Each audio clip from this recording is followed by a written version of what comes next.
यहाँ पर एक टॉपिक स्टार्ट कर रहे हैं अपन यहाँ पर आज सतत आवेश वितरण। सतत आवेश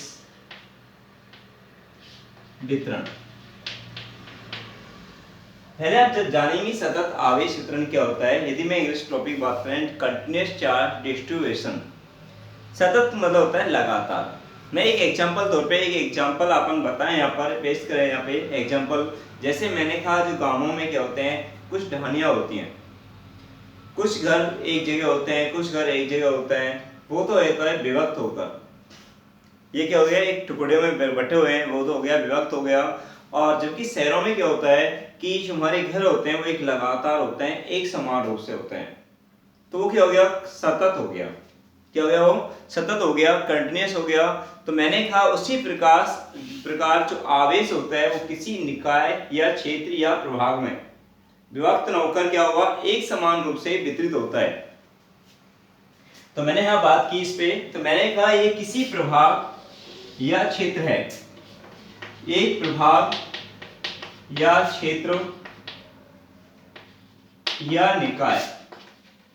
तो इसमें आवेश ऐसे न होकर, जैसे जैसे मैंने कहा कुछ आवेश यहाँ पर है, कुछ आवेश यहाँ पर है, विभक्त न होकर एक समान रूप से वितरित होंगे। कैसे न होकर, एक समान रूप से वितरित होंगे इस तरह से। तो मैंने कहा आवेश कैसे न होकर, विभक्त न होकर।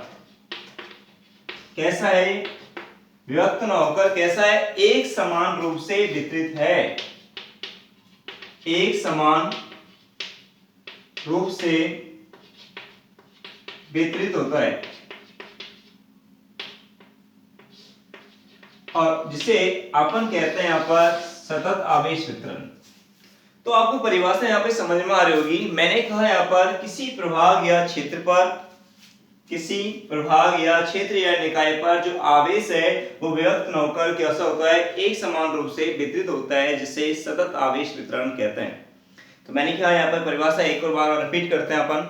और परिभाषा क्या हुई यहाँ पर, मैंने कहा किसी प्रभाग या क्षेत्र, किसी प्रभाग या क्षेत्र या निकाय पर आवेश विभक्त न होकर, कैसा न होकर, ये विभक्त न होकर कैसा है, एक समान रूप से वितरित होता है, जिसे सतत आवेश वितरण कहते हैं। तो मैंने कहा जो प्रभाग या क्षेत्र की बात करें तो ये यहाँ पर तीन प्रकार की आकृति होती है, एक रेखीय होगा, एक पृष्ठ होगा, एक कैसा होगा, आयतनिक होगा। तो यहाँ पर अपन बात करें तो ये सतत आवेश वितरण भी तीन प्रकार का होता है। पहली बात तो सतत आवेश वितरण की परिभाषा समझ में आ गई होगी। मैंने कहा किसी प्रभाग या क्षेत्र या निकाय पर आवेश विभक्त न होकर एक समान रूप से वितरित होता है, जिसे सतत आवेश वितरण कहते हैं। तो मैंने कहा सतत आवेश वितरण तीन प्रकार का होता है। कितने प्रकार होता है, तीन होता है। तो नंबर एक है यहाँ पर रेखीय सतत आवेश वितरण। रेखीय सतत आवेश वितरण।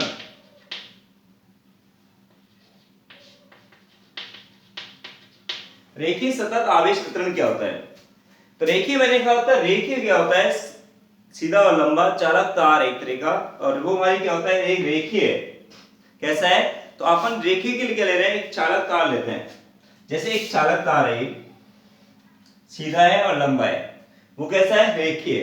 तो मैंने कहा जब इस आवेश, इस चालक तार को, मैंने कहा ये पहली बात तो क्या है, एक चालक तार है और इसको मैं प्लस क्यू आवेश देता हूं। तो इस प्लस क्यू आवेश इस पे क्या होगा, एक समान रूप से वितरित होगा।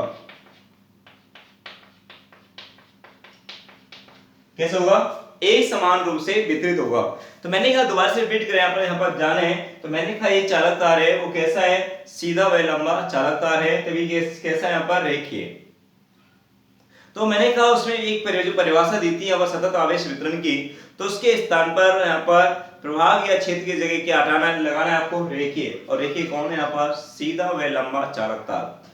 तो परिभाषा क्या होगी, सीधे व लंबे चालक तार पर आवेश विभक्त न होकर, सीधे व लंबे चालक तार पर आवेश विभक्त न होकर एक समान रूप से वितरित होता है, जिसे रेखीय सतत आवेश वितरण कहते हैं। दोबारा रिपीट करूंगा परिभाषा, ध्यान देंगे। तो मैंने कहा सीधे व लंबे चालक तार, सीधे व कैसा है, लंबे चालक तार पर आवेश कैसा न होकर, विभक्त न होकर कैसा है, एक समान रूप से वितरित होता है, जिसे रेखीय सतत आवेश वितरण कहते हैं, जिसे रेखीय सतत आवेश वितरण कहते हैं। तो अब इसकी फिजिकल स्थिति बता देते हैं, अपन लेते ध्यान देंगे। इसकी फिजिकल स्थिति क्या है, एक चालक तार है जिसकी लंबाई क्या है, यहाँ पर L है। एक चालक तार है जिसकी लंबाई कितनी है, L है, और जिस पर प्लस Q आवेश एक समान रूप से वितरित है। तो मैंने कहा यहाँ पर सबसे इंपॉर्टेंट परिभाषा आती है इसकी, रेखीय आवेश घनत्व क्या आता है, इसका लैम्डा है। मैंने कहा रेखीय जो आवेश घनत्व होता है उसकी लैम्डा की परिभाषा दे, यहाँ पर ध्यान देंगे। वो क्या होगा यहाँ पे कि लैम्डा बराबर जो होता है वो होता है Q बराबर Q बटे में L, Q बटे में L। तो यहाँ पर L की वैल्यू 1 ले लें। यदि मैंने L बराबर क्या लिया 1 का मतलब होता है एकांक, तो लैम्डा बराबर क्या आएगा यहाँ पे Q। तो मैंने परिभाषा दें तो एक बन का मतलब मैंने कहा एकांक, तो मैंने कहा प्रति एकांक लंबाई पर, इसकी परिभाषा की बात करें तो मैंने कहा प्रति एकांक लंबाई पर उपस्थित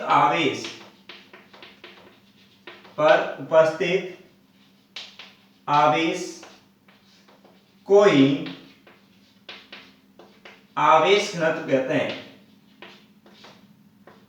आवेश, कौन सा आवेश घनत्व, रेखीय आवेश घनत्व कहते हैं। कौन सा, रेखीय आवेश घनत्व कहते हैं। तो ये परिभाषा याद होनी चाहिए आपको, राजस्थान बोर्ड में बहुत आती है। तो अतः और इसे लैम्डा से व्यक्त करते हैं, इसे लैम्डा से व्यक्त करते हैं।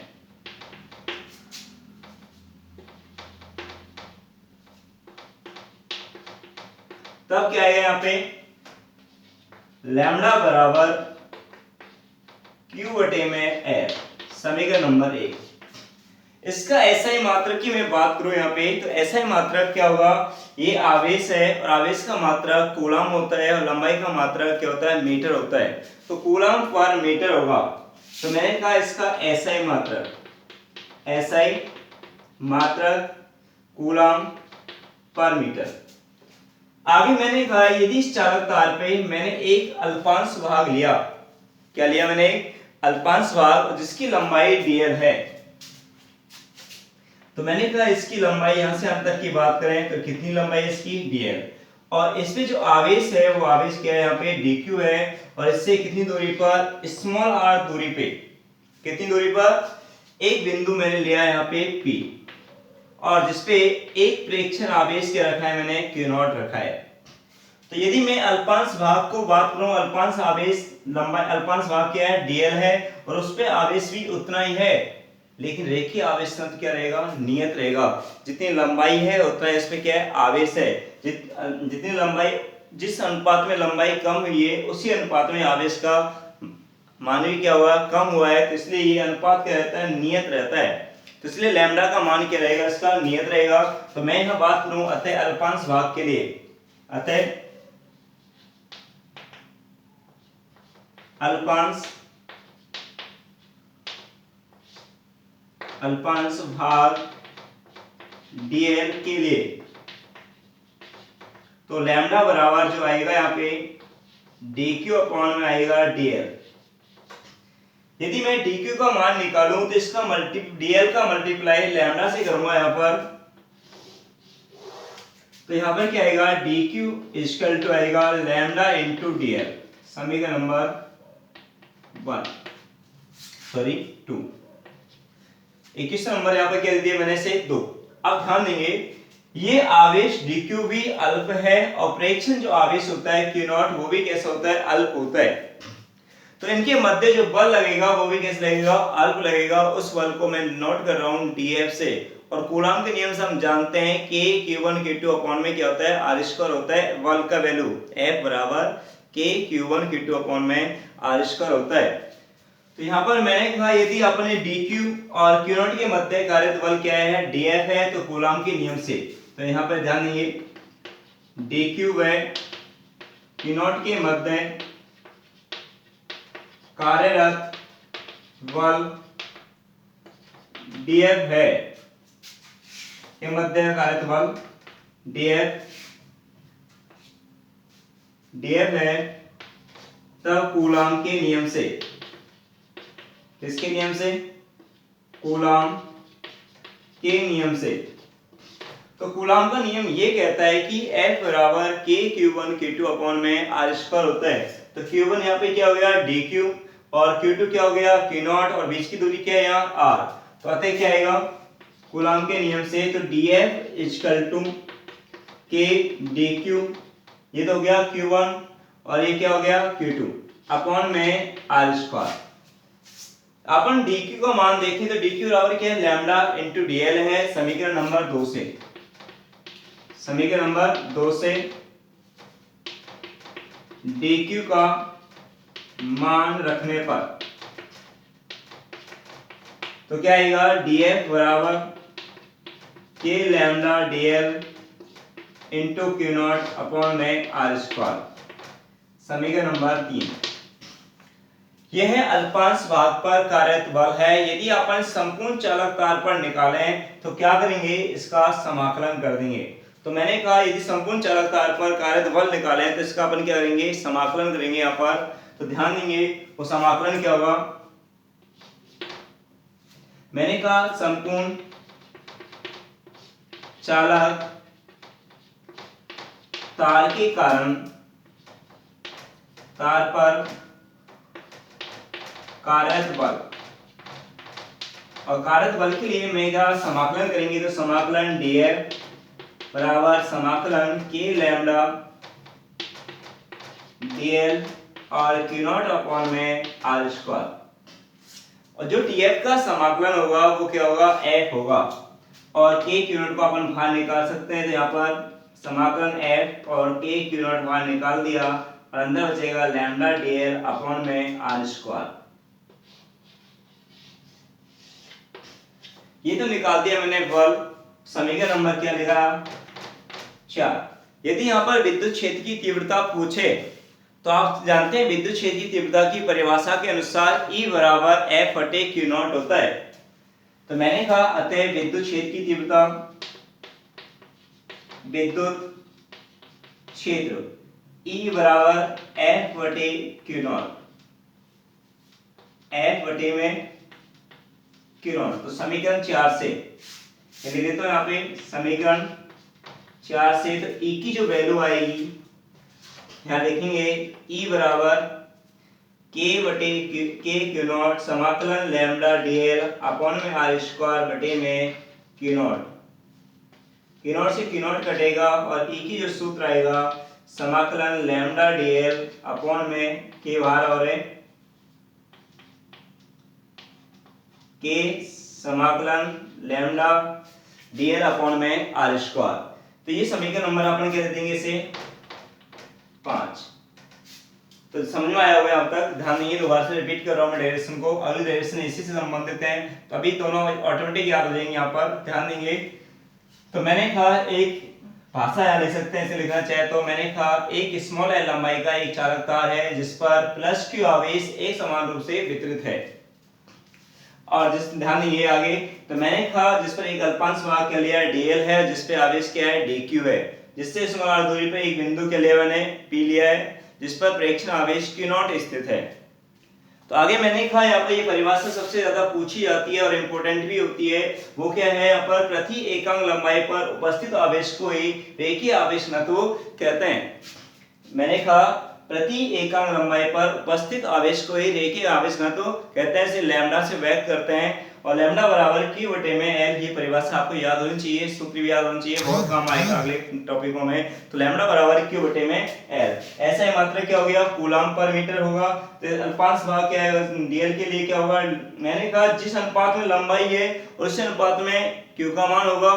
तो मैंने कहा जिसका जो अनुपात है वो नियत है, वो कौन है बेटा लैम्डा यहाँ पे। तो लैम्डा बराबर dq अपॉन में क्या आएगा dl आएगा।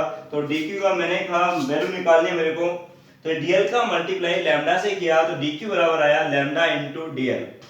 मैंने कहा dq बाय q नॉट, दोनों आवेश कैसे हैं अल्प है तो इनके मध्य जो कार्यत बल होगा वो कैसा होगा, dF होगा। तो समाकलन के कूलॉम के नियम से तो मैंने कहा k q1 q2 अपन क्या होगा r स्क्वायर, तो q1 क्या हो गया dq और q2 क्या हो गया q नॉट अपॉन में क्या आएगा r स्क्वायर। आगे बात करते हैं, मैंने कहा समीकरण 2 से हमने dq का मान यहां पर रखा तो लैम्डा इनटू dl आ गया।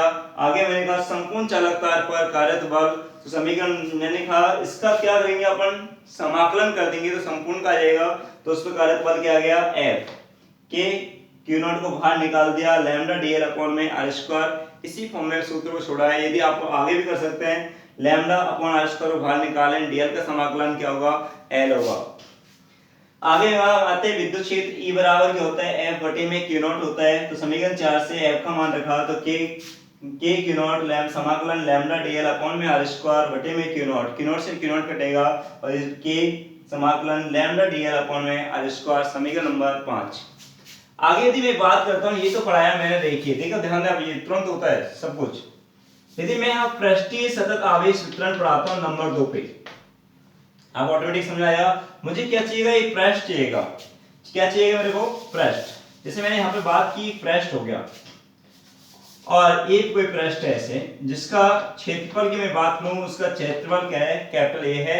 तो इस पृष्ठ पर आवेश कैसा है, एक समान रूप से वितरित है ऐसे। तो अपन परिभाषा दें तो परिभाषा क्या होगी, यहाँ पर रेखीय चालक तार के स्थान पे क्या लग जाएगा, किसी पृष्ठ पर आवेश विभक्त होकर एक समान रूप से वितरित होता है जिसे पृष्ठीय सतत आवेश वितरण कहते हैं। तो मैंने लिख लिया एक पृष्ठ है जिसका क्षेत्रफल क्या है, A है, और जिससे एक इस पर अल्पांश भाग ले रहे हैं, जिसका क्षेत्रफल की बात करूं मैं तो इसका क्षेत्रफल कितना है, dA है।